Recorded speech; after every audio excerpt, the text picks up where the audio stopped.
So Chelsea went in a different direction than Liverpool by signing 2 young players in Fofana and Badiashile. Yeah, so tell me about those then. It's very interesting. Fofana is 20, just turned 20 a week ago. From Molde, very prolific striker in Norway for this season. Played a little bit as well in the Europa Conference League. I don't think it's right now for the first team straight away because I think he's still a bit raw. But it's certainly one for the future, which is what Chelsea have been doing. If you think about Slonina in the summer, if you think about Casadei in the summer, all those kind of guys, even Carney from Aston Villa, who's clearly not one for the first team straight away. And then for Badiashile, maybe slightly different because he's a bit older, he's 21, but also has played more with Monaco, he's a French international. Yeah. So maybe for him it's slightly different, although I can see the parallel. Okay, this is great. I love young players, I think he's good. But surely they also need to improve the team for right now, no, at Chelsea? You know, this is a team that is currently like not in the top 4, that needs to finish in the top 4. And I mean, signing young promising players is great, but I don't think that's all. And we're sticking with Chelsea that we just mentioned. They got back to winning ways against Bournemouth on Tuesday. Yeah, back to winning ways is key because they lost 3 games before the break. Yeah, people maybe had forgotten about that. Yeah, to be fair, I kind of did. I thought, oh, you know, Chelsea, great team, great moment. But yeah, they were struggling. But, so win at home. To be able to win in the way that they did, you know, everything is great. They can be looking up the table and thinking maybe they can catch some of those ahead of them. But not everything is rosy because the bad news for them was that there was an injury to Reece James. Yeah, setback on his knee injury. He just came back, literally. You know, he missed the World Cup, of course, because of that injury. He needed surgery there.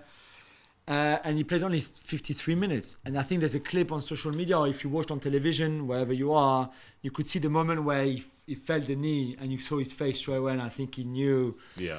He knew there was something bad.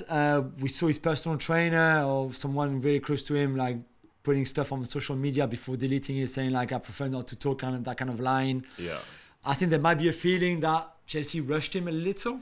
Did you not think he rushed himself? Because the talk was about for the World Cup, wasn't it? Yeah, true. But like, this was my question to you. First, I mean, I know you never had a huge injury like that. Yeah, not like that, no. And setbacks are part of the game. I understand that.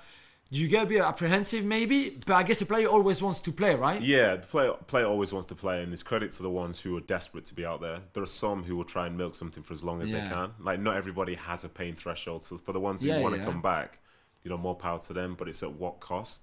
And I think he wouldn't have been out there unless he believed that he was fully there. And my only concern really, and I think there was a report today that it's up to a month. But that's an easy thing to say right now. We'll see. Yeah, I think that's a bit optimistic.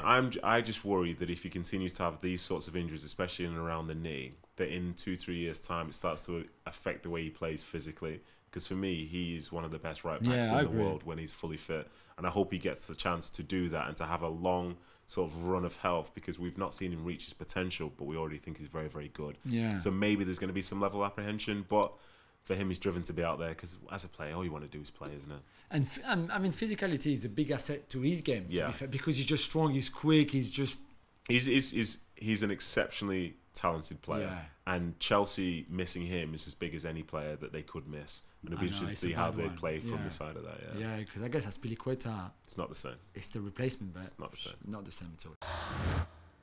Well, thank you very much for watching ESPN on YouTube. For more sports highlights and analysis, be sure to download the ESPN app. And for live streaming, premium content, and let's not forget as well, ESPN FC 7 days a week. Subscribe to ESPN Plus.